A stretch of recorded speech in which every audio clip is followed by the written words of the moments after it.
অধ্যক্ষ মহোদয়।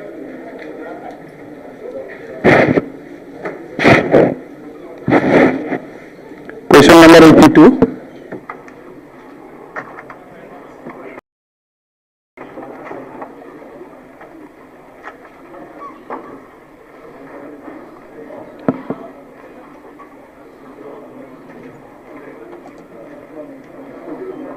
উত্তৰ সদনৰ মজিয়াত দিয়া হৈছে। মাননীয় অধ্যক্ষ মহোদয়, মই প্ৰশ্নৰ উত্তৰ পাইছোঁ, কিন্তু মাননীয় অধ্যক্ষ মহোদয় যে 2019-20 যিখিনি টকা জিডিডি আমাক আবণ্টন কৰিছিল, সেই টকাৰে আমি GMDৰ জৰিয়তে সেই কামখিনি কৰাৰ ব্যৱস্থা লৈছিলোঁ। কিন্তু ছাৰ আজি যিটো উত্তৰত দিছে যে এতিয়ালৈকেও ৱৰ্ক অৰ্ডাৰ ইছ্যু কৰা নাই, এটা হাইকোৰ্টৰ কথা উল্লেখ কৰিছে। মই জানো যে এই নিৰ্বাচনৰ আগতে হাইকোৰ্টে মানে ইতিমধ্যে ডিৰেকশ্যন দিছে, গতিকে এই কামটো কিয় এতিয়ালৈকে কৰা নাই, মই এই কথাটো আপোনাৰ জৰিয়তে জানিব বিচাৰিছোঁ। আৰু দ্বিতীয়তে 2018-19 চনৰো টকা ছাৰ এতিয়াও আমাৰ আন্তঃগাঁথনিৰ কাৰণে যিখিনি টকা দিয়া হৈছিল এতিয়ালৈকে কাম সম্পূৰ্ণ হোৱা নাই, 50%ও হোৱা নাই। মন্ত্ৰী মহোদয়, আৰু আছে ছাৰ 3 নম্বৰ, মানে দীঘল আছিল কুৱেশ্যনটো ছাৰ। নেক্সটত সুধিব আপুনি। মাননীয় অধ্যক্ষ মহোদয়, এতিয়া জৱাহৰলাল নেহেৰু যিটো আমাৰ ৰাষ্ট্ৰীয় যিটো হেৰি আছিলে, মিছন আছিলে, এই মিছনৰ জৰিয়তে আমাৰ পশ্চিম গুৱাহাটী আৰু দক্ষিণ গুৱাহাটী, পশ্চিম গুৱাহাটী আৰু জালুকবাৰী এই দুটা সমষ্টিক লৈ প্ৰায় 400 কোটি টকাৰ এটা খোৱা পানীৰ প্ৰজেক্ট লোৱা হৈছিল। এইটো ছাৰ 12 বছৰ হ'ল, এতিয়ালৈকে পশ্চিম গুৱাহাটী সমষ্টিৰ ৰাইজে পানী পোৱা নাই। গতিকে এইবিলাক কাম ছাৰ কেতিয়া হ'ব, এই কথাৰ জৰিয়তে মন্ত্ৰী মহোদয়ৰ পৰা জানিব বিচাৰিছোঁ। অধ্যক্ষ মহোদয়, গুৱাহাটীত GMD এটা পানী যোগান আঁচনি ইমপ্লিমেণ্ট কৰি আছে, বহুত দিন হ'ল। সঁচা কথা, তেখেতে যিটো কৈছে যে বহুত দিনৰ পৰা ৰাইজ অপেক্ষাত আছে, কিন্তু আজি আপোনাৰ জৰিয়তে মই সদনক জনাব বিচাৰিছোঁ যে কামখিনি বহুতখিনি আগবাঢ়ি গ'ল। আৰু GMDয়ে যিটো প্ৰকল্প কৰি আছে JNARMৰ, তাৰ পানীটো মই ভাবোঁ যে অহা এবছৰৰ ভিতৰত আমি গুৱাহাটীবাসী ৰাইজক আগবঢ়াই দিব পাৰিম।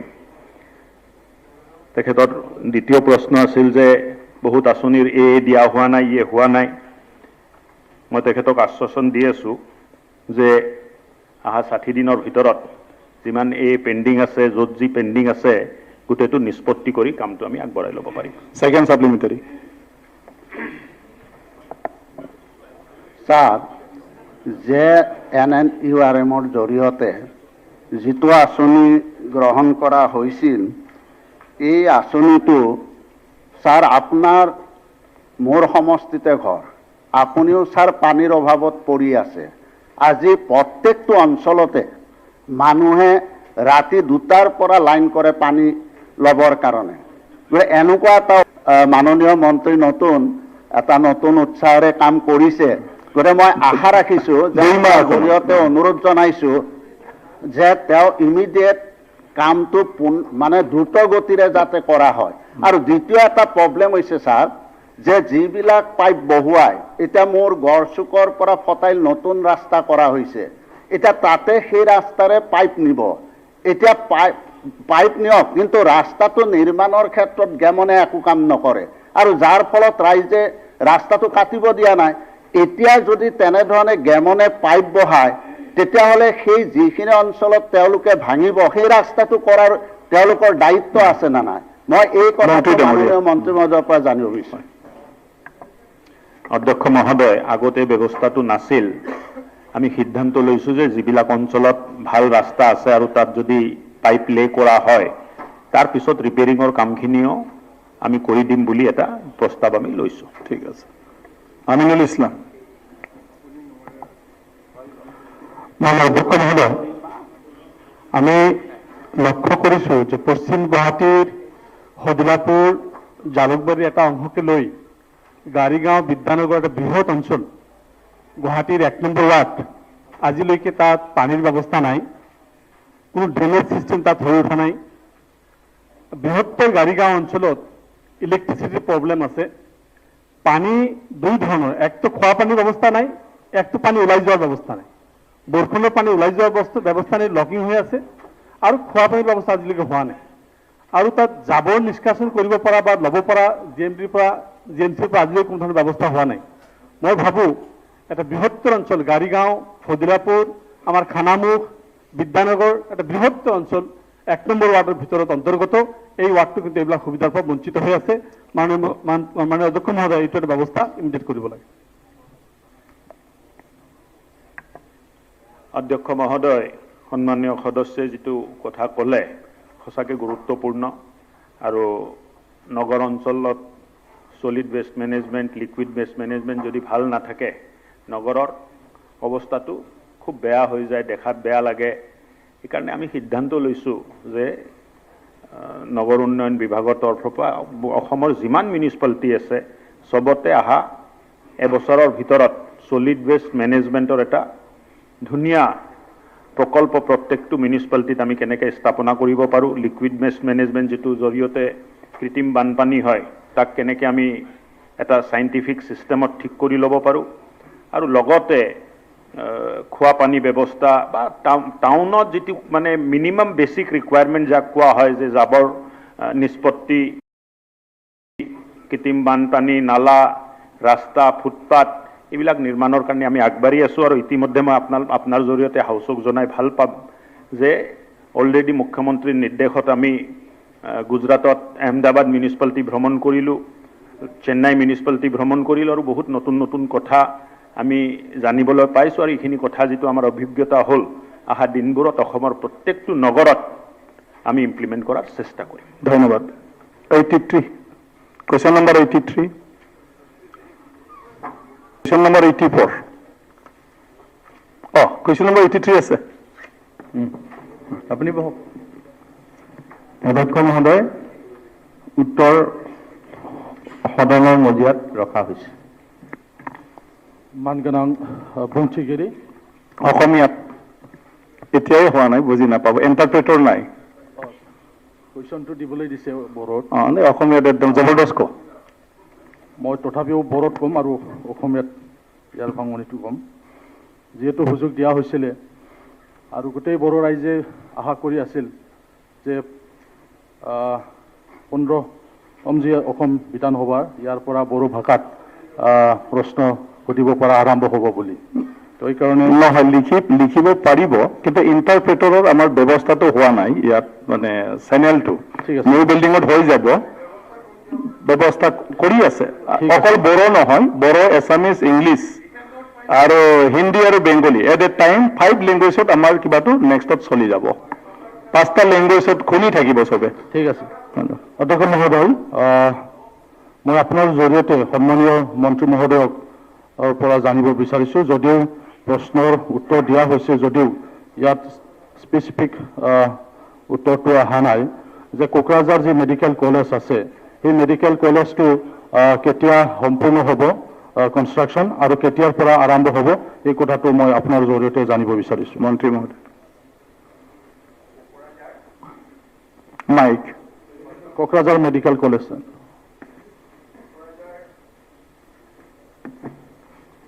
প্ৰথম ময়ো কৈ লৈছোঁ, খুলুমবাই।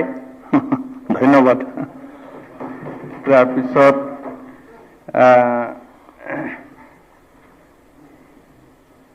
কোকৰাঝাৰ মেডিকেল কলেজৰ ক্ষেত্ৰত অধ্যক্ষ মহোদয়, ইতিমধ্যে তেখেতে মই প্ৰশ্নৰ উত্তৰত কিছু দিছোঁ।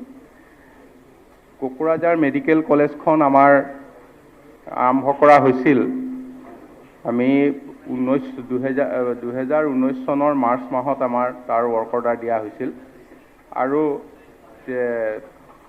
382 কোটি 69,000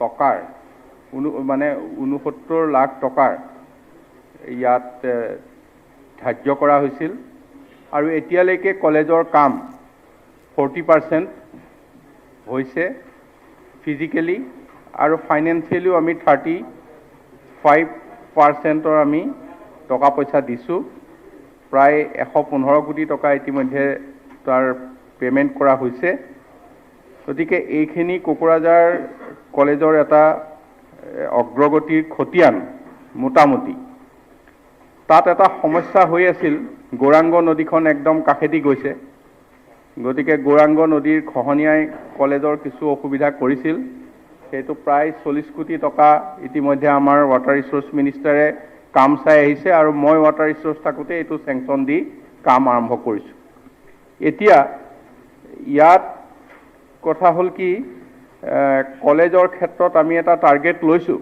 যে আমি 22 চনৰ ভিতৰত এই কলেজৰ কাম মানে কনষ্ট্ৰাকশ্যনৰ কাম সম্পূৰ্ণ কৰি 23 চনৰ পৰা ইয়াত যাতে পাঠ্যক্ৰম আৰম্ভ কৰিব পৰা যায় গতিকে সেইটো লক্ষ্য স্থিৰ কৰি আমাৰ আগবঢ়া হৈছে নেক্সট সন্মানীয় অধ্যক্ষ মোৰ আৰু দ্বিতীয় প্ৰশ্ন আছিল কোকৰাঝাৰ ৰূপনাথ ব্ৰহ্ম যি চিভিল হস্পিটেল আছে ইয়াত মেডিচিন স্পেচিয়েলিষ্ট অৰ্থপেডিক স্পেচিয়েলিষ্ট এনেকুৱা নাই তো মন্ত্ৰীয়ে উত্তৰ দিছে কিন্তু কেতিয়াৰ পৰা দিয়া হ'ব এইখিনি আপোনাৰ জৰিয়তে জানিব বিচাৰিছোঁ মন্ত্ৰী মহোদয় মাননীয় অধ্যক্ষ মহোদয় কোকৰাঝাৰ যিখন ৰূপনাথ ব্ৰহ্ম চিভিল হস্পিটেল এই ৰূপনাথ ব্ৰহ্ম চিভিল হস্পিটেলত কেইজনমান বিশেষজ্ঞ কম আছে কিন্তু তাত আছে গাইনকলজিষ্ট আছে 5 গৰাকী আছে জেনেৰেল সাৰ্জনো আছে 3 গৰাকী এনেস্থেচিয়াৰ স্পেচিয়েলিষ্ট আছে 1 গৰাকী আই ডক্টৰ আছে 3 গৰাকী ENT ডক্টৰ আছে 2 গৰাকী এইখিনি আছে তাত মেডিচিনৰ ডক্টৰ নাই নহয় জানো তেখেতে সেইটো কথা আনিছে আৰু মেডিচিনৰ ডক্টৰৰ প্ৰত্যেকতে প্ৰয়োজন আছে গতিকে আমি অধ্যক্ষ মহোদয় কিছু ইণ্টাৰভিউ এতিয়া লৈছোঁ আমাৰ এপইণ্টমেণ্ট হ'ব অলপ দিনৰ ভিতৰতে আৰু তাৰ পৰা আমি কোকৰাঝাৰত সেইটো বিশেষকৈ যি নাই এই মেডিচিনৰ বিশেষকৈ আমি সেইটো পূৰণ কৰিবলৈ আমাৰ পৰিকল্পনা আছে কুৱেশ্যন নম্বৰ 84 মাননীয় মন্ত্ৰী উত্তৰ সদনৰ মজিয়াত ৰখা হৈছে সাপ্লিমেণ্টাৰী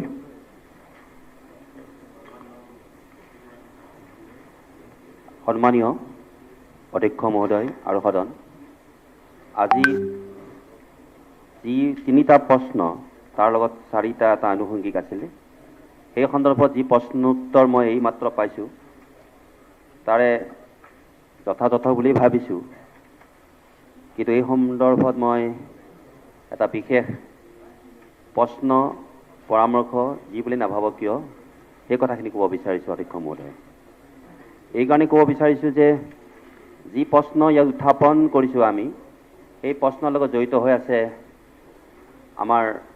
মোৰ জন্মস্থান মোৰ চিপাঝাৰ সমষ্টিৰ পাতি দৰং গাঁও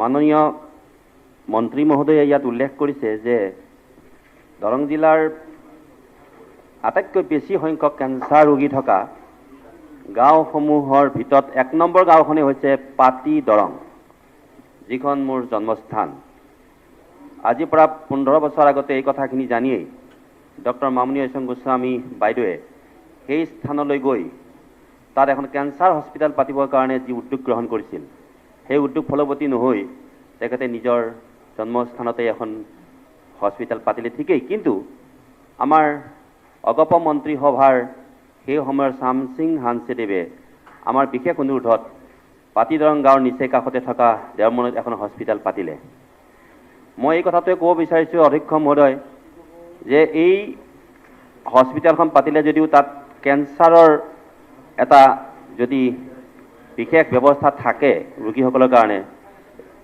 অতি ভাল হ'ব কাৰণ মন্ত্ৰী মহোদয় চিপাঝাৰ সমষ্টিৰ ভিতৰতেই হ'ব চিপাঝাৰ সমষ্টিৰ নেক্সট আৰু আপুনি সাপ্লিমেণ্টাৰী দিব পাৰিব মই প্ৰশ্ন ধৰো না নেক্সট আৰু আপুনি সাপ্লিমেণ্টাৰী কৰিব পাৰিব প্ৰথমে উত্তৰটো দিবলৈ দিয়ক ঠিক আছে মন্ত্ৰী মহোদয় মাননীয় অধ্যক্ষ মহোদয়,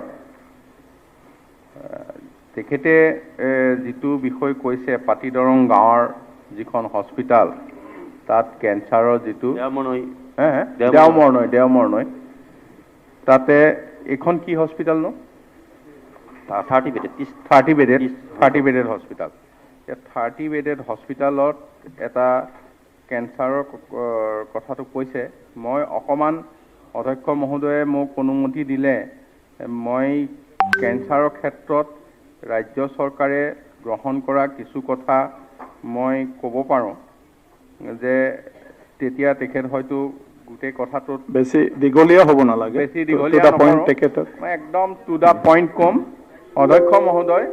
অধ্যক্ষ মহোদয়, ইতিমধ্যে আমাৰ মাননীয় মুখ্যমন্ত্ৰী ডাঙৰীয়া স্বাস্থ্যমন্ত্ৰী হিচাপে যেতিয়া আছিল সেই সময়তেই আমাৰ অসমৰ কেঞ্চাৰৰ ক্ষেত্ৰত এটা বিশেষ তেখেতে ভূমিকা গ্ৰহণ কৰিছিল আৰু তেখেতে সেই ধৰণে 2018 চনৰ 3 ফেব্ৰুৱাৰী তাৰিখে আমাৰ আসাম কেঞ্চাৰ কেয়াৰ ফাউণ্ডেশ্যন হিচাপে লৈ টাটা ট্ৰাষ্টৰ লগত এটা MOU কৰিছিল আৰু সেই MOU মৰ্মে মই চমুৱাই তাৰ আৰম্ভণিটো কৈছোঁ।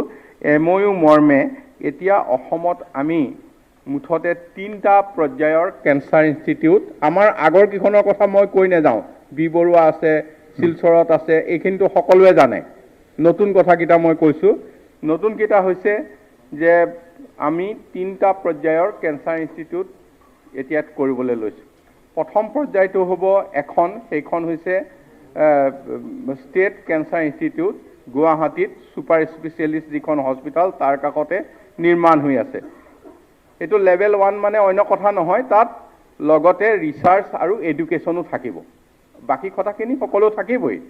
তাৰ পিছত আমি ঠিক কৰিছোঁ দ্বিতীয় পৰ্যায়টো হৈছে কি ডিব্ৰুগড়, বৰপেটা, শিলচৰ, ডিফু, আৰু তৃতীয় পৰ্যায়টো হৈছে কি তেজপুৰ, দৰং, লখিমপুৰ, যোৰহাট, কোকৰাঝাৰ। গতিকে এই 10টা স্থানত এইখিনি আমাৰ নিৰ্মাণ হৈ আছে।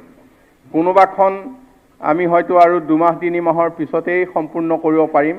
এনেকৈ আমি সকলো যদি চাওঁ এবছৰৰ ভিতৰত এই আটাইখিনি কথা নিৰ্মাণ সম্পূৰ্ণ হ'ব, মানে 10খন।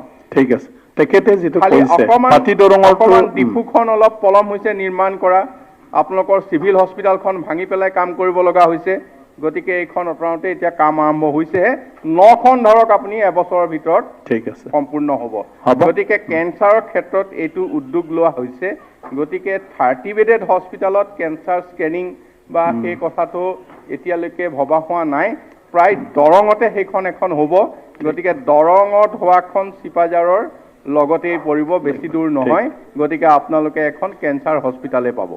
ধন্যবাদ। কমলক্ষ হৈছে আপুনি দুবাৰ কৰিলে, নাই কৰা, 2টা কৰিলে আপুনি, 2টা কৰা নাই, এটাই। আচ্ছা। এটা গুৰুত্বপূৰ্ণ বিষয় যে কোচ ৰজা ৰঘুদেৱ নাৰায়ণে প্ৰণালীবদ্ধভাৱে সজোৱা এই পাটিদৰং গাঁও বোধ হয় বিশ্বৰ ভিতৰতেই 1 নম্বৰ হ'ব কেঞ্চাৰ ৰোগী গাঁও হিচাপে। মই এইকাৰণে সদনৰ দৃষ্টি আকৰ্ষণ কৰিব বিচাৰিছোঁ যে সমগ্ৰ চিপাঝাৰ অঞ্চলত, সমগ্ৰ দৰং জিলাত আটাইতকৈ কেঞ্চাৰ ৰোগৰ অন্যতম কাৰণ কিন্তু আমাৰ মন্ত্ৰী মহোদয়ে যিকেইটা কাৰক দিছে সেইকেইটা কাৰক নহয়। অন্যতম কাৰক হৈছে আমাৰ যি নেকি পানী যোগান ব্যৱস্থা, আমাৰ যিটো আহি আছে প্ৰধানমন্ত্ৰী মহোদয়ৰ আমাৰ জলসিঞ্চনৰ যি এটা আমাৰ পানী যোগানৰ যিটো এটা সুন্দৰ ব্যৱস্থা, এই ব্যৱস্থাত আপোনালোকে মন কৰিছে যে যদি আজিও মই মাননীয় মন্ত্ৰী মহোদয়ক এই প্ৰশ্নটোৰ জৰিয়তে আমাৰ যিগৰাকী জনস্বাস্থ্য কাৰিকৰী বিভাগৰ মন্ত্ৰী মহোদয়ৰ দৃষ্টি আকৰ্ষণ কৰিব বিচাৰিছোঁ, সেয়া হৈছে কি যে যদি এই কাৰককেইটাৰ মাজত অন্যতম কাৰক হৈছে যে আৰ্ছেনিকযুক্ত পানী খোৱাৰ বাবেহে আমাৰ গাঁৱত আৰু দৰং জিলাত এই যি নেকি ভয়াৱহ ৰোগ অতি মানে উদ্বেগজনকভাৱে বাঢ়ি আছে। মই এই কথাটো ক'ব বিচাৰিছোঁ মহোদয় যে আজি যিটো নেকি প্ৰশ্ন এইটো নহ'ব পাৰে এইটো বিষয়ৰ, কিন্তু অত্যন্ত আমাৰ সকলোৰে কাৰণে গুৰুত্বপূৰ্ণ নাই, নাই, কাৰণে বুজি পাইছো। যদি জলসিঞ্চনৰ আপুনি- যদি আপুনি পানী যোগানৰ প্ৰশ্নটো- ব্যৱস্থাটো যদি নলীৰে কৰে, অ। গভীৰ নলী নাদেৰে যদি পানী যোগানৰ ব্যৱস্থাটো কৰে আমাৰ জনস্বাস্থ্য কাৰিকৰী বিভাগে, তেতিয়াহ'লে কিন্তু নাই নাই, এইটো আমাৰ জনস্বাস্থ্য সমগ্ৰ- কাৰিকৰী বিভাগে আছে, মন্ত্ৰী ডাঙৰীয়া, তেওঁ গতিকে ডেফিনেটলি এই বিষয়টো চাব লাগে। মানে এই কাৰণ কথাটো- কেঞ্চাৰ ৰোগৰ অন্যতম কাৰণ হৈছে দৰং জিলাত কথাটো গুৰুত্ব কেৱল দিব। আমাৰ পানী আপুনি যোগানৰ ব্যৱস্থাটো আপুনি নাই, মন্ত্ৰী নলী নাদৰ মহোদয় কাৰণে। হা, মন্ত্ৰী মহোদয় কিবা ক'বলগীয়া আছে আপোনাৰ? তাৰমানে এটা কথা, মানে কওক। একচুৱেলি আমাৰ পুৰাণা দৰং ডিষ্ট্ৰিক্টত সঁচাকৈ মানে কেঞ্চাৰ এনেকুৱা ধৰণৰ ৰূপ লৈছে, এতিয়া কভিডতকৈ বেছি। এতিয়া মোৰ সমষ্টি পানেৰী, ইয়াত আপোনাৰ 100 জনতকৈ বেছি এতিয়াও মানে এক্টিভ মানে কেঞ্চাৰ পেচেণ্ট 100 জনতকৈ বেছি। এতিয়াতো গম পোৱা নাই, মানে গভমেণ্টৰ সাহায্য বিচাৰি দৰখাস্ত দিয়াটোৱে 100তকৈ বেছি, আৰু তেওঁলোকে অলৰেডি ট্ৰিটমেণ্ট লৈ থকা এটা সমষ্টিত। গতিকে সেইটো হ'ল দৰং ডিষ্ট্ৰিক্ট, আৰু তেখেতে যিটো কৈছে দৰং ডিষ্ট্ৰিক্ট, ইভেন ওদালগুৰি সমষ্টি ইফালেও চব আছে, বহুত ভয়াৱহ। গতিকে এই বিষয়ত একবাৰ ছাৰ্ভে কৰি ফালে কিহৰ কাৰণে সেইটো হ'ব পাৰে, এইটো যদি উলিয়াব পাৰে, ডেফিনেটলি সেইটো ৰোধ কৰাৰ কাৰণে কিবা এটা ব্যৱস্থা ল'ব পাৰিব মন্ত্ৰী মহোদয়। মাননীয় অধ্যক্ষ মহোদয়, আপুনি গোটেই বিষয়টোত এটা পৰামৰ্শ আগবঢ়ালে, সন্মানীয় ৰাজবংশী ডাঙৰীয়াই আগবঢ়াইছে। গতিকে মই বিষয়টো স্বাস্থ্য বিভাগৰ ক্ষেত্ৰত এটা বিশেষ অধ্যয়ন, দৰং জিলাৰ ক্ষেত্ৰত যাতে এটা বিশেষ অধ্যয়ন হয়, দৰং ওদালগুৰি দৰং ওদালগুৰিত এটা দুইটা বিশেষ district। অধ্যয়ন কৰাৰ ক্ষেত্ৰত, গতিকে এইটো ৰিচাৰ্চ আৰু ছাৰ্ভে দুইটাৰ কথাই পৰামৰ্শ দিছে। গতিকে এই ক্ষেত্ৰত আমি ব্যৱস্থা ল'ম। ধন্যবাদ। কমলাক্ষ। মাননীয় অধ্যক্ষ মহোদয়, দৰং ওদালগুৰিৰ কথাটো কোৱা হৈছে, লগতে এনেকুৱা অধ্যক্ষ মহোদয়, দৰং ওদালগুৰিৰ লগত কামৰূপ মেট্ৰৰ তাতেও ভয়াৱহ এটা পৰিৱেশ এটা সৃষ্টি হৈছে। আৰু এইটো কাৰণে মোৰ যিটো কুৱেশ্যন যিটো আছিলে অধ্যক্ষ মহোদয়, যে আমাৰ যদি আমি চাওঁ তেনেহ'লে নৰ্থ ইষ্টৰ যদি আমি নৰ্থ ইষ্টৰ পিনে যদি চাওঁ, তে 12ৰ পৰা 16লৈ হাইয়েষ্ট আমাৰ হেৰি হৈছে, মানুহ আক্ৰান্ত হৈছে, মৰিছে, বেছি মানুহ কেঞ্চাৰত মৰিছে। এইটো কাৰণে বিশেষ এটা অধ্যয়ন, it is a very important question অধ্যক্ষ মহোদয়। লগতে মই এইটো ক'ব লগা আছিলে যে 2013ত এটা আইন অনা হৈছিল, যে Assam health prohibition of manufacturing, advertisement, trade, storage, distribution, sale and consumption of zarda, gutka, pan masala, tobacco and nicotine 2013। আমাৰ এতিয়া মনত আছে, এইখন বিধানসভাত এইখন বিল অনা হৈছিল। তাৰ লগে লগে কিছুমান বেণ্ড হৈছে অধ্যক্ষ মহোদয়, কিন্তু বহুতখিনি দোকানত এতিয়ালৈকে চলি আছে। তো আমাৰ আমি যদি চাওঁ তেনেহ'লে আমি চাম বাৰু এই কেঞ্চাৰৰ মূল কাৰণটো হৈছে এই টোবাকো, নিকটিন, এইবোৰো বস্তু, পান মছলা, এইখিনি বস্তুৰ কাৰণে মেইন হৈ থাকে। মই কালি কথা পাতিছিলোঁ, আমাৰ বৰাকবেলিৰ এজন ডক্টৰ, আপুনি জানে যে কেঞ্চাৰৰ ৰবি কন্যান, তো পদ্মভূষণ এৱাৰ্ড পাইছে অধ্যক্ষ মহোদয়, আমাৰ শিলচৰৰ যিটো কেঞ্চাৰ হস্পিটেল অধ্যক্ষ মহোদয়। আৰু আমাৰ বৰাকবেলিতো ভয়ানক অৱস্থা অধ্যক্ষ মহোদয়, আমাৰ বেলেগ কোনো ইনষ্টিটিউশ্যন নাই অধ্যক্ষ মহোদয়। আধা মিনিট একে কথা, আপুনি আইডিয়া সাজেশন দিয়ক, নহয় এইটো ডিবেট নহয়, ইম্পৰ্টেণ্ট লৈ ফালে অলৰেডি মন্ত্ৰী ডাঙৰীয়াই ঘোষণা কৰিলে আহোঁ।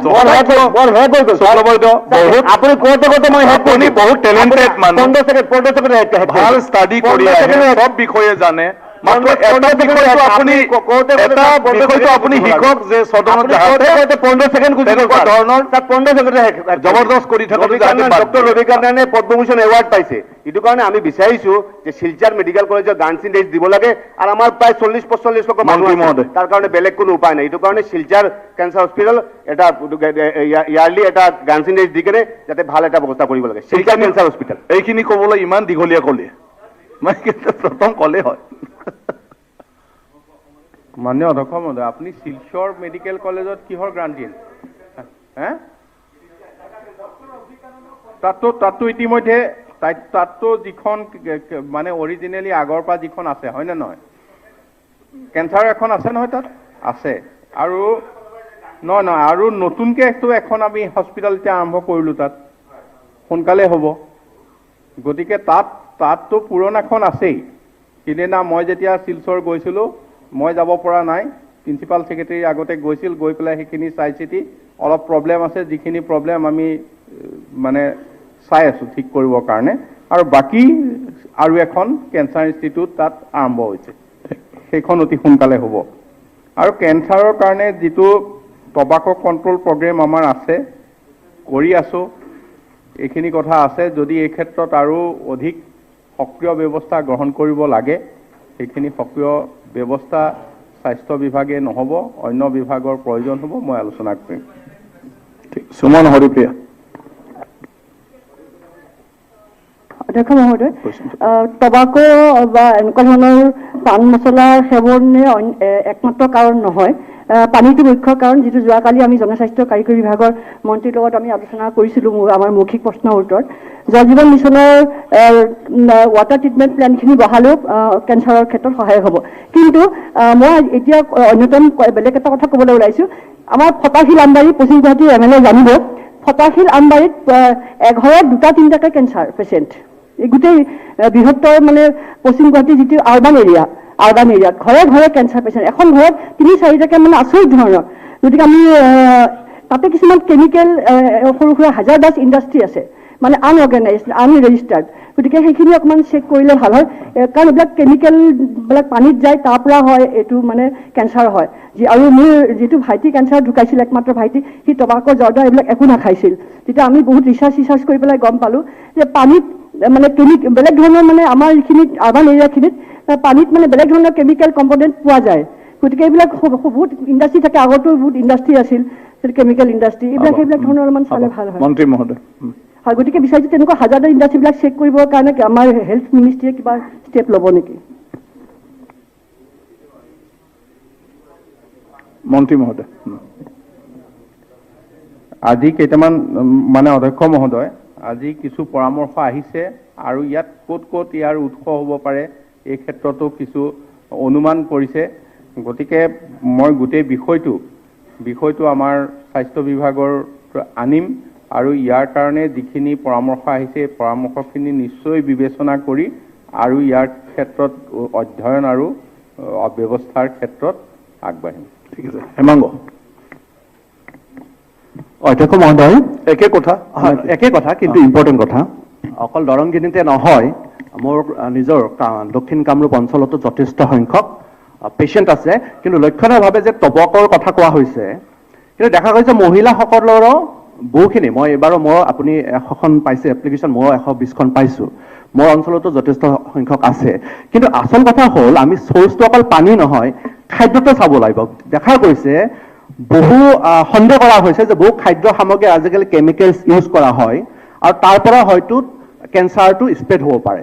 চ' বিশেষভাৱে এটা ডাঙৰকৈ অলৰেডি মন্ত্ৰী ডাঙৰে ক'লে, মন্ত্ৰী মহোদয়ে পদক্ষেপ লয়।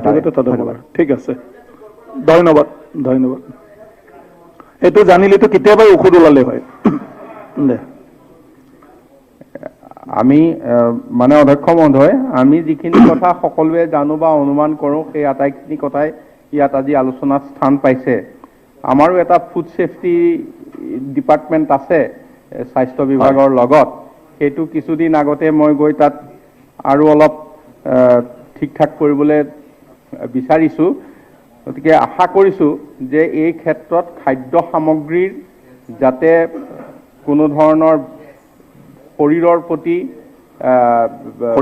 ক্ষতিকাৰক খাদ্য সামগ্ৰী যাতে বজাৰত নাহে, এই ব্যৱস্থাৰ কাৰণেও আমাৰ এটা প্ৰস্তুতি আছে।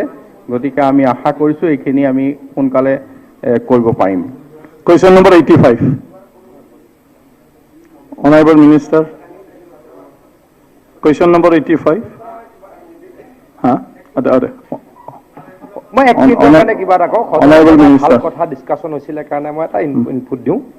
কমলাক্ষ দে পুৰকাষ্ট ডাঙৰীয়াই ডক্টৰ ৰবি কানন বুলি এগৰাকী ব্যক্তিৰ কথা কৈছিলে। তেখেতে কেঞ্চাৰ হস্পিটেল এখন চলাই শিলচৰত।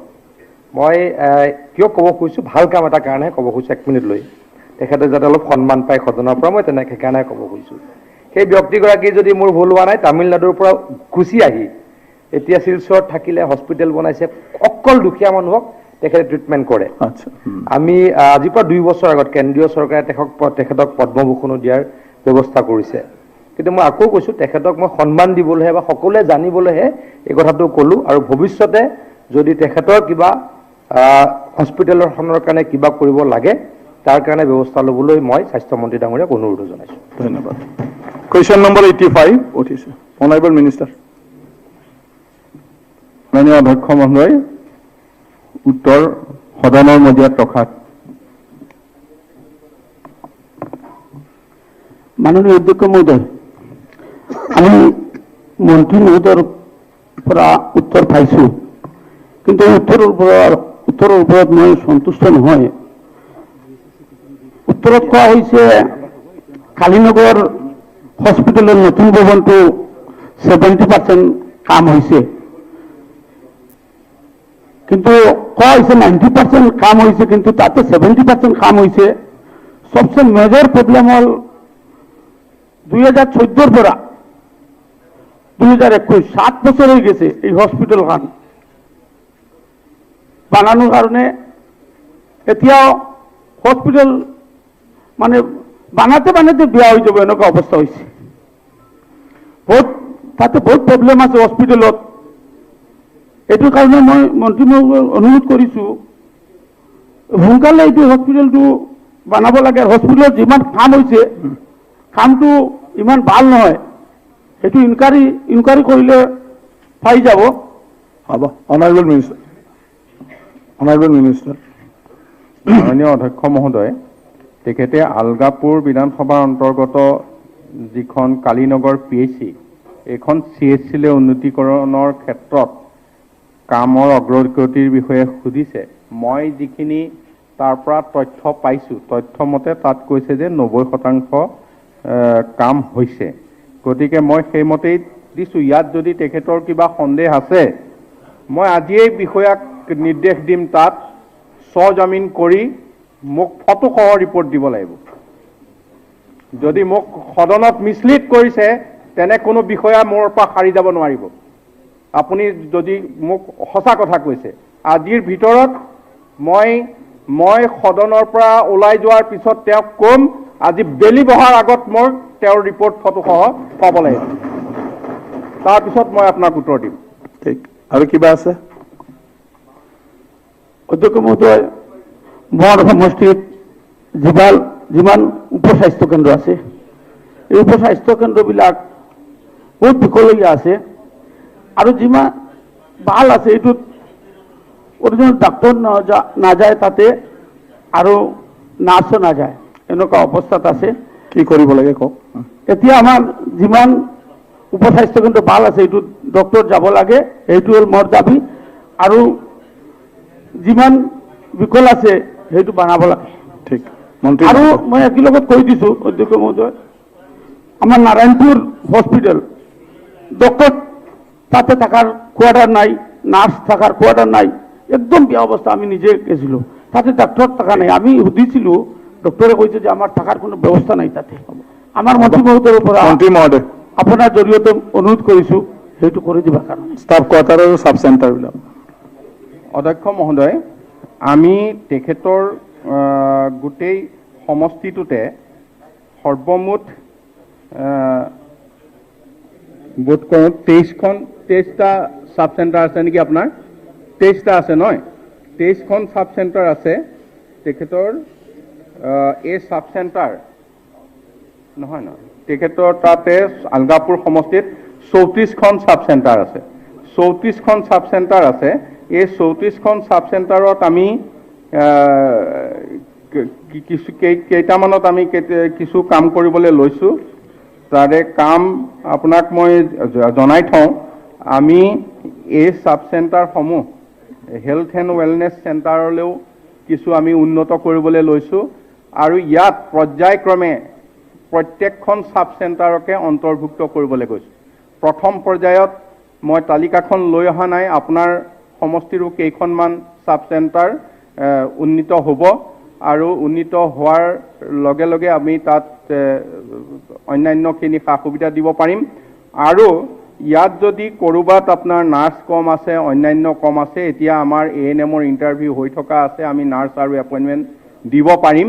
গতিকে সেই সময়ত কিছুকৈ ইয়াৰ পদসমূহ পূৰণ হ'ব। নালাগে, হৈছে ইমান বস্তু পালে। মাননীয় অধ্যক্ষ মহোদয়, গোটেই উত্তৰ পালে। মাননীয় অধ্যক্ষ মহোদয়, আলগাপুৰ PHC-ৰ কথা কৈছে, লগতে আমাৰ বৰাকবেলিৰ বৰ্তমান আলগাপুৰৰ মাত্ৰ এইটো। আলগাপুৰৰ আপুনি লগতে চব স্যাৰ, টাচ কৰিলে স্যাৰ, এটাই কথা ক'ব বিচাৰিছো নাই নাই বেলেগ কুৱেশ্যন আমি আগবাঢ়ি যাওঁ এইটোত আহিছে স্যাৰ, না হা? এইটো অৰেল কুৱেশ্যনতো আহিছে, উম। তো আমাৰ মন্ত্ৰী মহোদয় নহয়। ৰিপ্লাইও দিছে, কিন্তু কথাটো হ'ল যিটো আমি বালিয়া যিটো আমাৰ এটা CM স্পেচিয়েল পেকেজ বৰাকবেলিৰ আওতাত PSC মই লিখিও দিছিলোঁ, PSC আণ্ডাৰ এনুৱেল প্লেন 2013-14ত পেকেজ নাম্বাৰ CHC 7 এইটোত যি কুৱেশ্যন দিছিলোঁ আচলতে যিটো উত্তৰ আহিছে এইটো হ'ল বালিয়া বেলেগ এটা ছাব চেণ্টাৰৰ এইটো কাম চলি আছে, এইটো 70% কাম হৈছে বুলি কৈছে, এইটো হয়, কিন্তু বেলেগ এটা হস্পিটেল আছে তাতে মই CM স্পেচিয়েল পেকেজত গোটেইটো নাম দিছোঁ, আৰু গিৰিৰাজ বুলি এজন কণ্ট্ৰেক্টাৰ, ভট্টাচাৰ্য বুলি এজন কণ্ট্ৰেক্টাৰে কামো পাইছে, কিন্তু এইটো বোধহয় 18-20 লাখ টকাৰ অনলি কাম হৈছে, বাকী আৰু কোনো কাম হোৱা নাই। 3 কোটি 20 লাখ টকা চামথিং টকাৰ কাম আছিলে,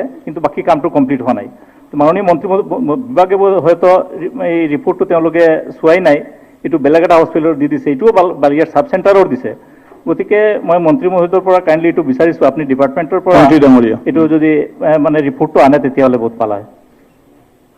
মাননীয় অধ্যক্ষ মহোদয়, তেখেতৰ আৰু এটা আজি প্ৰশ্ন আছিল, প্ৰশ্নটো অলপ পিছলৈ আছে, তাৰ উত্তৰো গৈছে, গতিকে তেখেতৰ উত্তৰটো মোক তেখেতে ব্যক্তিগতভাৱেও কৈছে। আমি জনা তথ্য মতে সেইটো মুখ্যমন্ত্ৰীৰ স্কিমৰ ভিতৰত CM পেকেজৰ ভিতৰত নহয়, বেলেগ এটা শিতানৰ অৰ্থবৈৰে হৈছে, য'ৰ পৰাই নহওক, কিন্তু কামটো যদি কিছু লেহেম হৈছে এই ক্ষেত্ৰত আমি যি ব্যৱস্থা ল'ব লাগে ল'ম। জাকিৰ হুছেইন নুৰুল হুদা মাননীয় 86ত আচ্ছা নেক্সট মাননীয় অধ্যক্ষ কুৱেশ্যন নম্বৰ মহোদয়। 86 কুৱেশ্যন নম্বৰ 86 সদনৰ উত্তৰ সদনৰ মজিয়াত দিয়া আছে। মাননীয় অধ্যক্ষ মহোদয়, স্বাস্থ্যমন্ত্ৰী ডাঙৰীয়াক ধন্যবাদ জনাইছোঁ। কোভিড সম্পৰ্কীয় তথ্যখিনি শুদ্ধভাৱে বিধানসভাত দাখিল কৰাৰ বাবে। মহোদয়, কোভিডৰ প্ৰতিষেধক ল'লে 90%লৈকে ৰিকভাৰী হয় বুলি কৈছে, সেই গতিকে যথেষ্ট ভিৰ হৈছে অসমত এইকেইদিন। কিন্তু ইয়াত যিটো কথা কোৱা হ'ল, আমি দেখিছোঁ যে মাজতে প্ৰতিষেধকৰ কাৰণে এটা বিশেষ অভিযান চলাইছিল, তেতিয়াও কিন্তু 3 লাখকৈ দৈনিক নহ'ল। যি কি নহওক, জুন মাহত 3000টামান ভেকচিন চেণ্টাৰ কৰিম বুলিও চৰকাৰৰ ফালৰ পৰা কোৱা হৈছিল, কিন্তু যদিহে টিকা নাথাকে তেতিয়াহ'লে বহু মানুহে ঘূৰি যাব লগা হয়।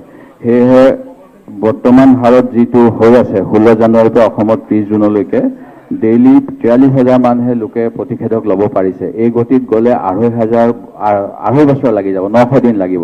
সেয়ে কেনেকৈ এই কথাখিনি সোনকালে কৰিব পাৰি তাৰ বাবে কি ব্যৱস্থা ল'ব মই স্বাস্থ্যমন্ত্ৰী মহোদয়ৰ পৰা জানিব বিচাৰিছোঁ। মন্ত্ৰী মহোদয়। মাননীয় অধ্যক্ষ মহোদয়, বিৰোধী দলৰ দলপতি ডাঙৰীয়াই এই সময়ত এটা সময় উপযোগী প্ৰশ্ন অনাৰ বাবে মই ধন্যবাদ জনাইছোঁ। এই বিষয়টো অৱগত হ'লে বেছি ভাল হয়। আমাৰ ভেকচিনৰ ক্ষেত্ৰত মই ক'বলৈ বিচাৰিছোঁ যে এতিয়ালৈকে আমি 85,41,055জন ব্যক্তিক ভেকচিন দিয়া হৈছে। ইয়াৰ ভিতৰতে এইখিনি টোটেল ভেকচিনৰ ভিতৰত আমি ফাৰ্ষ্ট ড'জ দিব পাৰিছোঁ 70,71,486 জনক, আৰু ছেকেণ্ড ড'জ দিব পাৰিছোঁ 14,69,569 জনক। এইখিনি আমি এতিয়া ভেকচিন দিয়া হৈছে। পাৰ্চেণ্টেজো কৈ দিম, পাৰ্চেণ্টেজো কৈ আছোঁ। পাৰ্চেণ্টেজ প্ৰায় আমি 30% মানুহক দিয়া হৈছে। 30%টো এনেকুৱা ধৰণৰ কথা, আমাৰ যদি প্ৰজেক্টেড পপুলেশ্যন যদি 3,55,00,000 ধৰোঁ, তাৰমানে চেঞ্চাছ মতে কম আছে, কিন্তু বাঢ়িছে বুলি ধৰিলে ধৰক 3.5 কোটি মানুহ যদি ধৰোঁ, তাতে আমি এটা পাৰ্চেণ্টেজ বাদ দিব লাগিব 18 বছৰৰ তলত, মানে 18 বছৰৰ ওপৰখিনিকহে আমি ভেকচিন দিব পাৰিম।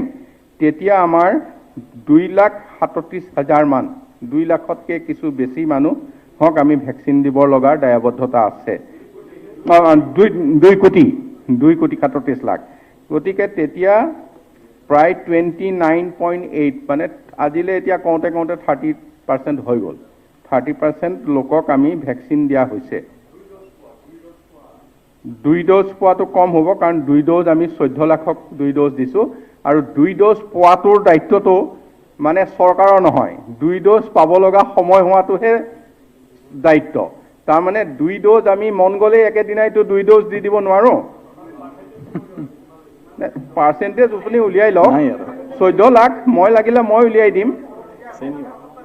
এতিয়া আমাৰ সন্মানীয় সদস্য ভৰত নৰহ ডাঙৰীয়াই মানে যিটো কথা কৈছে, আপুনি আজি এটা ভেকচিন ল'লে 84 দিনৰ পিছত ছেকেণ্ড ড'জ ল'ব লাগিব। আপুনি ভেকচিন আৰম্ভ হোৱাৰ পৰা 84 দিনৰ আগততো ছেম ডে দি পেলাই 2 ড'জ দিছোঁ বুলি ক'ব নোৱাৰোঁ। গতিকে 2 ড'জৰ কথাটো নাই এনেকুৱা আপুনি চাওক 2 ড'জ পাৰ্চেণ্টেজটো উলিয়াই লওক, পাৰ্চেণ্টেজটো উলিয়াই লওক। সাপ্লিমেণ্টাৰী আছে, সদনক কৈ দিছোঁ মই উলিয়াই লওক আপুনি। ডিবেট কৰিব নালাগে। কেলকুলেটৰ মাৰি উলিয়াই দিব পাৰোঁ, আপুনি উলিয়াই ল'ব পাৰে, উলিয়াই লওক। সন্মানীয় সদস্য, গতিকে মই 30% এতিয়া সাপ্লিমেণ্টাৰী মই সন্মানীয় সদস্য এতিয়া 2 ড'জৰ কথা যদি কয় 2 ড'জ তেতিয়া 7% মানুহে 2 ড'জ পাইছে। 7% মানুহে 2 ড'জ পাইছে। 2 ড'জ পোৱাটো চৰকাৰে যদি আজি 2 ড'জ দিব লগা মানুহ ৰাস্তাত ৰৈ আছে তেতিয়া চৰকাৰ দোষী। এতিয়া 2 ড'জ দিয়া 2 ড'জৰ অপেক্ষাৰ কাৰণে কোনো ৰ'ব লগা হোৱা নাই। কোভাক্সিন অলপ শ্বৰ্টেজ আছিল বুলি মানুহে কৈছিল, কিন্তু এতিয়া কোভাক্সিন আমাৰ ষ্টকত আছে, বেছিকৈ আছে। 2 ড'জ ল'বলৈ যিবিলাক ডিষ্ট্ৰিক্টত পঠাই দিছিলোঁ তাত 2 ড'জ লোৱাৰ পিছত কোভাক্সিন আমাক ঘূৰাই দিছে। হ'ব নহয় আপুনি হিচাপ দিয়কচোন কিমানজনে 2 ড'জ পোৱা নাই পাৰ ডে। ভৰত নৰহ ডাঙৰীয়া, আপুনি কিমানজন মানুহে 2 ড'জ ল'বলৈ পোৱা নাই সময় হোৱাৰ পিছত আপুনি কৈ দিয়ক মন্ত্ৰী ডাঙৰীয়া। এতিয়া সাপ্লিমেণ্টাৰী নহয় সাপ্লিমেণ্টাৰী তেখেতে সুধিব। নহয় সাপ্লিমেণ্টাৰী মন্ত্ৰী ডাঙৰীয়া যাৰ কুৱেশ্যন তেখেতক উত্তৰ দিয়ক। মাননীয় অধ্যক্ষ মহোদয়, মই দ্বিতীয়তে সুধিব বিচাৰোঁ যে যোৱা সময়ছোৱাত এই যিটো ছেকেণ্ড ড'জ মানে ক'ভিডৰ দ্বিতীয় ঢৌ আহিলে, ইয়াত দেখা গৈছে যে 18 বছৰৰ তলৰ আৰু শিশু তেওঁলোকৰ প্ৰায় 35,000 এপ্ৰিল মাহৰ পৰা এতিয়ালৈকে আক্ৰান্ত হৈছে। এইসকলৰ যিহেতু টীকাকৰণৰ ব্যৱস্থা এতিয়ালৈকে হোৱা নাই, তেখেতসকলক এই পৰিস্থিতিৰ পৰা বচাবলৈ শিশু আৰু কিশোৰৰ বাবে কি আঁচনি চৰকাৰে লৈছে এইখিনি মই জানিব বিচাৰোঁ, যিহেতু যথেষ্ট আক্ৰান্ত এই বাচ্চাবিলাকো হৈছে। ছাৰ, মাননীয় অধ্যক্ষ মহোদয়, মই এটা কথা অকণমান ৰৈ গ'ল, থাকি গ'ল। ভেকচিনৰ যিটো বিষয়, ভেকচিনটো যে এতিয়া আমি যোৱা 21, 22, 23 3 দিনত আমি মেগা ভেকচিন ড্ৰাইভ এটা লৈছিলোঁ। 3 দিনত আমি 9,84,000 লোকক ভেকচিন দিছোঁ। গতিকে ভেকচিন দিব পৰাকৈ সকলোখিনি আমাৰ সামৰ্থ্য আছে। আজিৰ দিনটোত ভেকচিন আজিৰ দিনটোত যদি আমি ভেকচিন দিবলৈ যাওঁ, আজি আমাৰ ভেকচিনৰ সৰবৰাহ থাকিলে, এইখিনি কথা অধ্যক্ষ মহোদয়ৰ পৰা অকণমান পাৰ্মিশ্যন বিচাৰিছোঁ, কাৰণ এইখিনি সদনৰ বাহিৰেও ৰাইজে জানিবলৈ ইচ্ছা কৰিছে। এতিয়া আমি 5 লাখ ভেকচিন দিব পৰাকৈ আমাৰ স্বাস্থ্য বিভাগৰ যিটো মেকানিজিম, এইটোত সামৰ্থ্য আছে পাৰ ডে। এই ক্ষেত্ৰত ভেকচিনটো নিয়ন্ত্ৰণ হৈছে কেন্দ্ৰীয় চৰকাৰৰ পৰা। গতিকে কেন্দ্ৰীয় চৰকাৰৰ পৰা আমি প্ৰথম ভেকচিন আমি কিছু ফ্ৰী পাইছিলোঁ, এটা পাৰ্চেণ্টেজ, আৰু কিছু কিনি ল'বলৈ লগা হৈছে। আমি 43 কোটি টকাৰ ভেকচিন কিনিছিলোঁ, তাৰপিছতে বাকী ভেকচিনখিনি আমাক ফ্ৰী কৰি দিলে। এতিয়া সকলো ভেকচিন আমি ফ্ৰীত পাই আছোঁ, আমি টকা দি ভেকচিন ল'ব লগা হোৱা নাই। আগৰ আছিল কি 45+ ফ্ৰী দিব আৰু 18 to 44 এইটো ইয়াৰ্ছৰ খিনি আমি অনাৰেবল মেম্বাৰ তেখেতক এনচাৰ দিবলৈ দিয়ক। কুৱেশ্যনাৰৰ এনচাৰ আছে নহয় নাই, হিয়াৰ কাৰণে ডিছকাশ্যন আপোনালোকে অন্য দিনত কৰক, অন্য দিনত ডিছকাশ্যন কৰক। এটা দুখৰ কথা মন্ত্ৰী মহোদয়, দুখৰ কথা কম নেকি? হয়, অকণমান মোকো ক'বলৈ সুবিধা দিয়ক। পাৰোঁ ভেকচিনৰ বিৰুদ্ধে কিছু কিছু দল সংগঠনে ৰাজনৈতিক দলে ভেকচিনৰ বিৰুদ্ধে অপপ্ৰচাৰ কৰিছিল তাৰ কাৰণে বহুত ভেকচিন নষ্ট হৈ গৈছে নাম ক'ব লাগে কংগ্ৰেছ দলে কৰিছিল কংগ্ৰেছ দলে গোটেই ৰেকৰ্ড কৰিছিলে সাইলেন্ট প্লিজ হ'ব অনাৰেবল মিনিষ্টাৰ হ'ব নাই কুৱেশ্যনটো চলিবলৈ দিয়ক কুৱেশ্যনটো চলিবলৈ দিয়ক বহুত ভেকচিন নষ্ট হৈ গৈছে সাপ্লিমেন্টাৰি কুৱেশ্যন ৱাজিদ আলী চৌধুৰী ৰাজনীতি কৰি থাকো যদি আমাক দেখাব লাগিব না অনাৰেবল লাগিব না ক'ত দেখাম অনাৰেবল সদস্য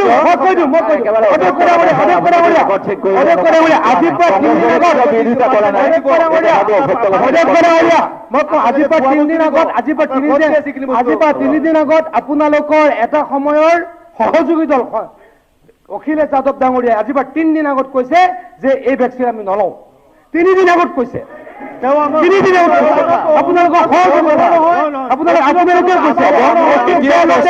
ৰাজস্থানৰ মুখ্যমন্ত্ৰী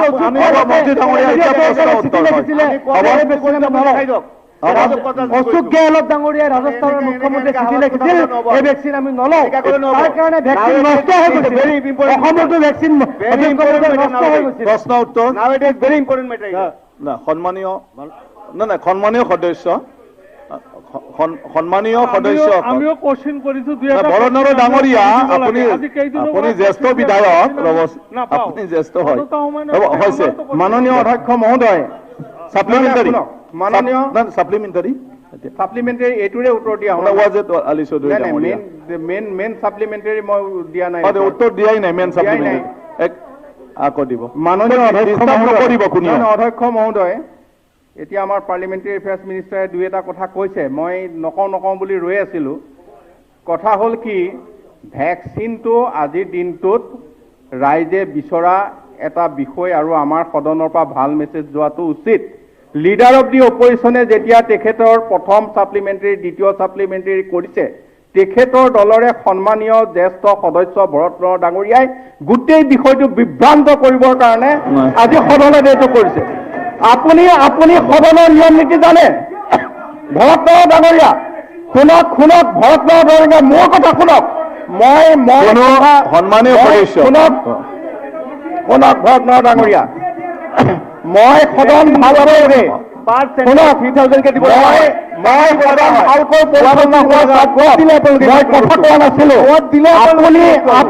আপুনি সাপ্লিমেণ্টাৰী কিয় নুসুধিলে আপুনি সাপ্লিমেণ্টাৰী কিয় নুসুধিলে আপুনি তেখেতৰ সাপ্লিমেণ্টাৰীৰ ওপৰত ইণ্টাৰেক্ট কিয় কৰিছে আপুনি সাপ্লিমেণ্টাৰী কিয় নুসুধিলে অধ্যক্ষ মহোদয় নিশ্চয় সন্মানীয় সদস্য সদনৰ মন্ত্ৰী ডাঙৰীয়া বিভ্ৰান্ত হ'বৰ কাৰণে মন্ত্ৰী ডাঙৰীয়া আৰু সন্মানীয় সদস্য বহিব মন্ত্ৰী ডাঙৰীয়া অলপ বেছিকৈ উত্তেজিত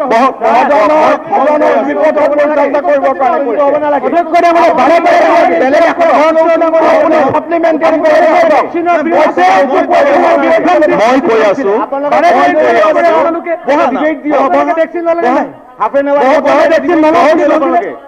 মইহে চলাই আছো হাউচখন চাওক সন্মানীয় সদস্যসকল আমাৰ কুৱেশ্যন আৱাৰৰ ক্ষেত্ৰত আমাৰ ৰুল মতে কুৱেশ্যন আৰু উত্তৰৰ ওপৰত মানে মাজত প্ৰশ্ন কৰিব নোৱাৰে যিয়ে ৰিপ্লাই নহওক শুদ্ধই উত্তৰে এইটো সাপ্লিমেণ্টাৰীত যিটো কৰিব পাৰে বাকী কিয় তেনেকুৱা উত্তৰ দিছে বুলি দোষ দিব নোৱাৰে সেইটোৱে হ'ল ৰুল কুৱেশ্যন কৰিব এনচাৰ কৰিব এনেকুৱা নহয় যে প্ৰত্যেকটা এনচাৰে আপোনাক ছেটিছফাইড কৰিব নকৰিব পাৰে তেতিয়া নহয় আপুনি চাওক নহয় ৰাইজৰ কাৰণে বোলে ইয়াত নাই নহয় সময় আপুনি জ্যেষ্ঠ সদস্য আপুনি চব জানে পাৰ্লিমেণ্টাৰী এফেয়াৰ্ছ মিনিষ্টাৰ হৈ আহিছে আপুনিতো ৰুল লৈ কৈ আছিলে এটা সময়ত নহয় আপোনাৰ তাত ৰঙা কিতাপটো আছে আপুনি চাওকচোন কুৱেশ্যন নহয় আপোনাৰ লিডাৰে প্ৰশ্ন কৰি আছে আপোনাৰ LOP নহয় লিডাৰ অফ নালাগে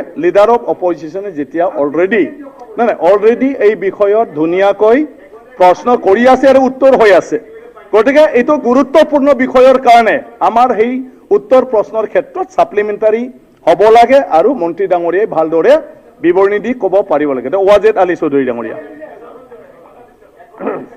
মাননীয় অধ্যক্ষ মহোদয় আমাৰ ছাৰ কোভিড প্ৰতিষেধক টিকাকৰণৰ যিটো ব্যৱস্থা এই ব্যৱস্থাত শুক্লবৈদ্য বুলি আৰম্ভণিতে শুক্লবৈদ্য হয় প্ৰপাগাণ্ডা আছিল কমলক্ষ ছাৰ আৰম্ভণিতে এটা প্ৰপাগাণ্ডা আছিল যে টিকা ল'ব নালাগে এইটো কংগ্ৰেছ দলৰ ফালৰ পৰা যিটো কৈছে আমাৰ পাৰ্লামেণ্ট এইটো সঁচা নহয় এইটো সঁচা নহয় শুনিব কাৰণ ইতিমধ্যেই চৰাঞ্চলৰ ৰাইজে টিকাকৰণৰ কাৰণে আজি তেওঁলোকে ডিমাণ্ড কৰি আছে মই মন্ত্ৰী মহোদয়ক ফকীৰগঞ্জ মডেল হস্পিটেলত টিকাকৰণ চেণ্টাৰ কৰাৰ কাৰণে অনুৰোধ জনাইছিলোঁ তেখেতে দিছে এতিয়া এনেকুৱা ৰাইজৰ হৈছে যে এতিয়া টিকা নাই ইনজেকশ্যনৰ অভাৱ হৈছে গতিকে মই আপোনাৰ জৰিয়তে স্বাস্থ্যমন্ত্ৰী ডাঙৰীয়াক অনুৰোধ কৰিব খুজিছোঁ যে চৰাঞ্চলত ৰিভাৰিং হস্পিটেল আছে অসমৰ প্ৰত্যেক চহৰত ৰিভাৰিং হস্পিটেল আছে প্ৰত্যেক ৰিভাৰিং হস্পিটেলত এই টিকাকৰণৰ ব্যৱস্থা কৰিব নেকি নম্বৰ 2 এই যিটো বিতৰ্ক হ'ল বিশেষকৈ এটা ৰাজনৈতিক দলক যিটো দোষাৰোপ কৰিলে মই ভাবোঁ এইটো ক্ষেত্ৰত এটা ডিছকাশ্যন হাফ এন আৱাৰ ডিছকাশ্যনৰ প্ৰয়োজন দিব নেকি ভেকচিনৰ ওপৰত থেংক ইউ আপোনাক নটিচ দিব মন্ত্ৰী মহোদয়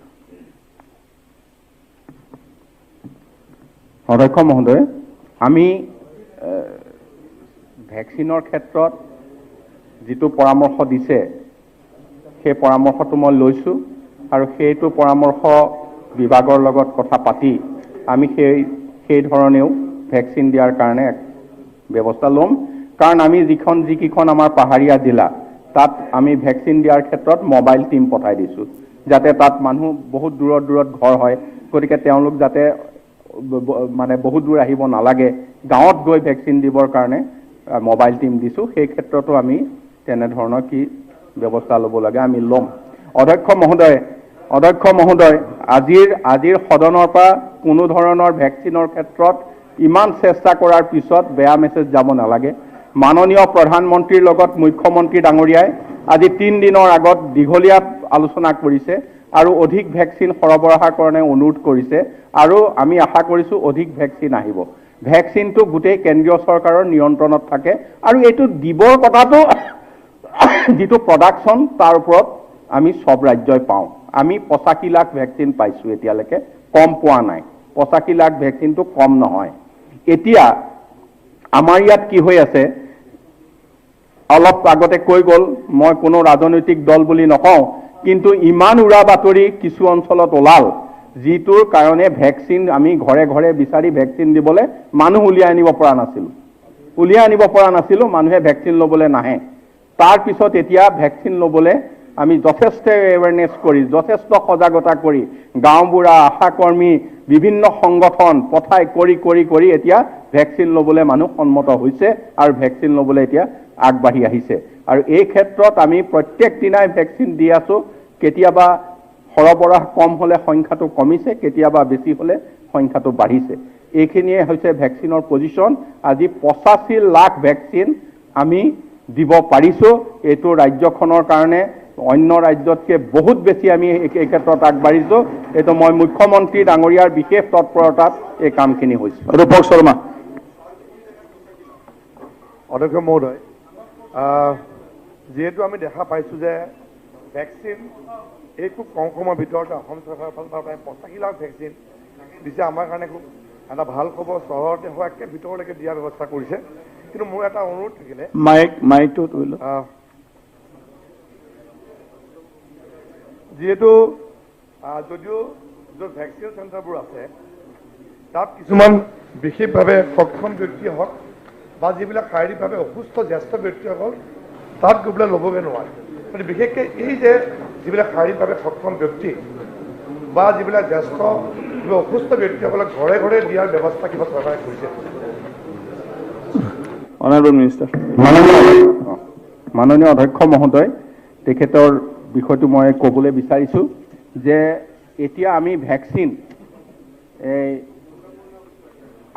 আমি ভেকচিনৰ ক্ষেত্ৰত যিসকল শাৰীৰিকভাৱে কিছু বিশেষভাৱে সক্ষম আৰু যিসকল বৃদ্ধ অৱস্থাত আছে বা অন্য ধৰণৰ কামৰ কাৰণে তেখেত আগবাঢ়ি আহিব নোৱাৰে, তেওঁলোকক আমি এটা SOP দিছোঁ উলিয়াই নিয়েৰ টু হোম, তাৰমানে ঘৰৰ সন্মুখত গৈ তেওঁলোকক ভেকচিন দিব। এই কথাটো ইতিমধ্যে আমি নিৰ্দেশ দিয়া হৈছে। আৰু অধ্যক্ষ মহোদয়, ভেকচিন, কণ্টেইনমেণ্ট জোন, অন্য মানে টেষ্টিং, এই সকলোবিলাকৰ কাৰণে মাননীয় মুখ্যমন্ত্ৰী ডাঙৰীয়াই প্ৰতিখন জিলাত মানে এজনকৈ মন্ত্ৰী, কোনোবা মন্ত্ৰীৰ ভাগত 2খন পৰিছে, কোনোবা মন্ত্ৰীৰ ভাগত 3খন পৰিছে। আপুনি শুনকচোন, আপুনি শুনিব, উত্তৰটো শুনকচোন। নাই উত্তৰটো শুনকচোন, আগতে উত্তৰটো শুনক, উত্তৰটো শুনক। মন্ত্ৰীক মুখ্যমন্ত্ৰী ডাঙৰীয়াই আগতে উত্তৰটো শুনকচোন। কৰিছে, লগত এজন secretary, guardian minister, guardian secretary প্ৰতিখন জিলাত বাহাৰ পাতিবলৈ দিছে। তেখেতসকল গৈ তাত থাকি পৰিচালনা কৰিছে, সম্পূৰ্ণভাৱে পৰিচালনা কৰিছে। প্ৰত্যেকজন বিধায়কক, অধ্যক্ষ মহোদয়, তেখেতকে মই কুৱেশ্যন কৰিব লগা আছে যে প্ৰত্যেকজন বিধায়কক আমি একোটা বিধানসভা সমষ্টিৰ চেয়াৰমেন কৰি দিছোঁ। গোটেই কোভিড পৰিচালনা কৰাৰ ক্ষেত্ৰত চাৰ্কুল অফিচাৰ, তাত মেম্বাৰ ছেক্ৰেটাৰী, আৰু তেওঁলোকে তেখেতক জবাবটো দিবলৈ দিয়ক। শুনি থাককচোন, পিছত ক'ব পাৰিব। গোটেই সাপ্লিমেণ্টাৰী আছে, গোটেই দায়িত্ব দিছোঁ, প্ৰত্যেকজন বিধায়কক দায়িত্ব দিছোঁ, প্ৰত্যেকজন বিধায়কক দায়িত্ব দিছোঁ, প্ৰত্যেকজন বিধায়কক আমি দায়িত্ব দিছোঁ। জবাব ৰিপ্লাইটো দিবলৈ দিয়ক, ৰিপ্লাইটো দিবলৈ দিয়ক। ছাপ্লিমেণ্টাৰী আছে, ছাপ্লিমেণ্টাৰী কৰিব, ছাপ্লিমেণ্টাৰী কৰিব। মানে আগতে শুনকচোন, আগতে শুনক, ৰিপ্লাইটো শুনক,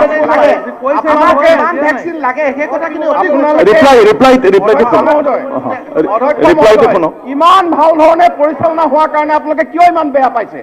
আপোনালোকে ইমান ভাল ধৰণে ৰিপ্লাইটো শুনক, ৰিপ্লাইটো শুনক। অন্য কথা নহয়, মই প্ৰথমতে কৈছো ঘৰে মদ দিয়াৰ ব্যৱস্থা হৈছে, ভেকচিন দিয়াৰ কথাই কৈ আছে